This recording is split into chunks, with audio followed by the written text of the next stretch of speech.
The political panel all-stars up shortly, whānau. But first, this week's 1 in 1 in 10 with mighty New Zealand Council of Trade Union President Sandra Gray.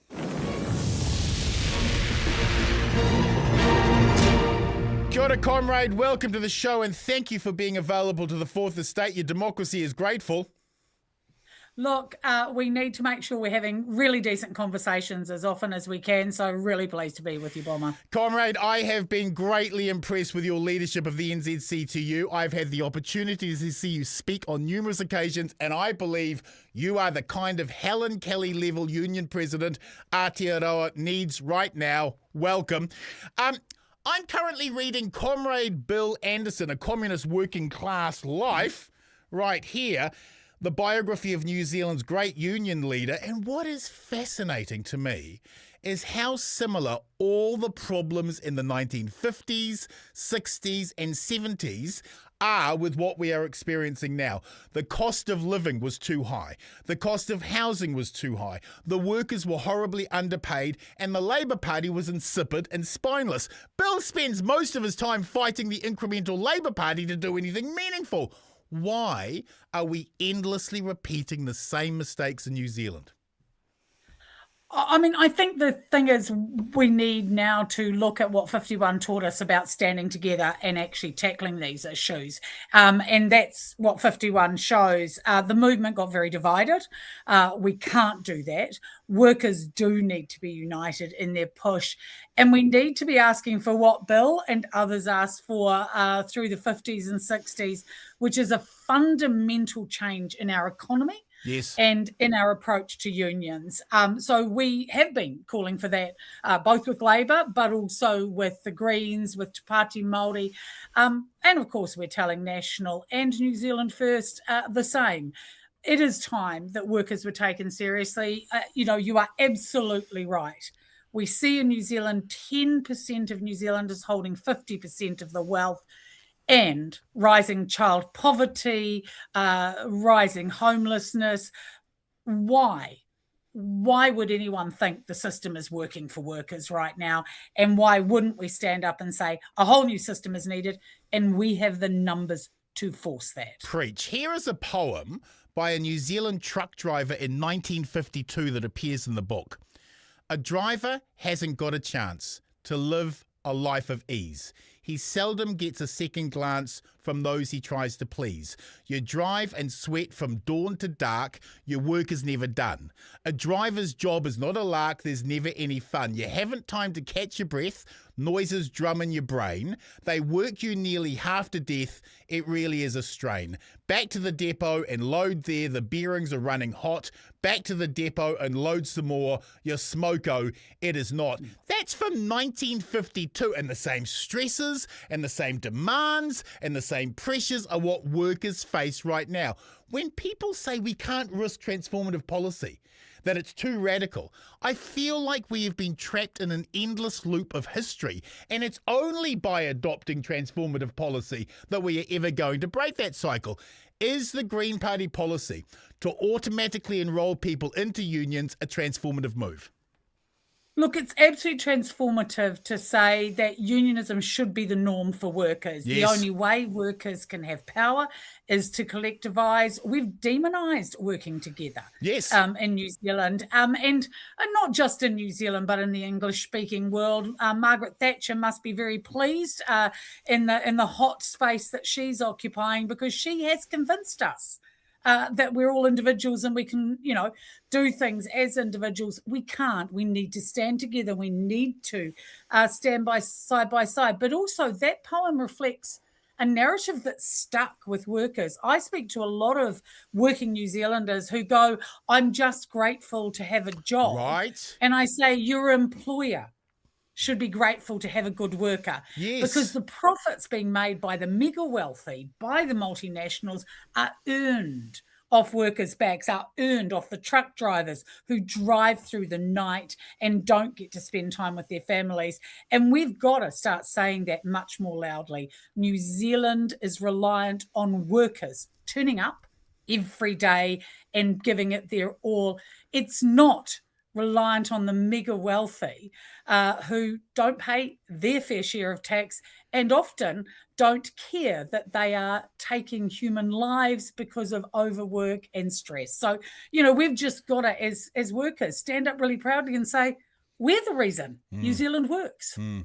How does a union movement deal with a bad faith minister? Brooke Van Velden loves blood as much as your average great white shark, and her kneecapping of pay parity alongside her farcical desire to turn WorkSafe into an advisory body so that bosses aren't frightened highlights how bad faith she is. And this government's war on worker rights has been incredibly extreme. Does the union movement need to push back with the right to strike and universal unionism when you're facing bad faith actors like this? We do need a fundamental change in the balance of power. We need an acknowledgement that government should be looking after workers' rights. And we've not got that. We don't have it from National. We don't have it from ACT. But more importantly, we have Winston Peters as part of the government saying he believes workers deserve better and then voting against workers' interests. So, we actually need our politicians to stand up. Winston Peters does not have to vote with ACT. He can actually say, for the good of the New Zealand people, I'm going to vote against these heinous pieces of legislation. So we have a real problem. The only way workers can do anything about this is, one, get enrolled, and we've seen the right trying to disenfranchise workers, because it is workers who will end up missing out with the changes to the legislation around enrolment. But two, talk to the people around you and actually go, hang on, how much worse off am I as a result of the economic decisions and a result of the Labour legislation decisions being made by this government? And, a third of food bank use is from working people. That's outrageous. That's how much worse off we are. So outrageous. Many domestic workers are paid such a pittance. They eye up migrant workers with suspicion and fear that they are undermining pay and conditions. The political right exploit that fear into xenophobia. But if all migrant workers were universally enrolled into a union to ensure they aren't being exploited, domestic workers would know they weren't being undermined. When will we push for universal migrant unions? Well, I think the part of that is that we have put forward fair pay agreements again as the way to make sure that we don't have this kind of race to the bottom, because the mega wealthy are saying the only way to make ends meet for us as the mega wealthy is to drive down wages. We have to stand together and say, we're not going to put up with that. No one should have their wages driven down for the profit motive. Actually, we all deserve decent pay, including migrant workers. 70 New Zealanders on average lose their lives at work every single year, and there's up to another 800 who are harmed and injured by the work environment they're living in. Do you believe any of the changes to WorkSafe, which I just think are bullshit, and can you honestly think that any of those changes that Brooke Van Velden wants to bring in will save one New Zealand life? No, in fact, I hate to say it, but I think we're going to see more deaths as a result of this for a number of reasons. She's given a kind of get out of jail free card to small businesses, where we know there are a lot of accidents and a lot of lives lost.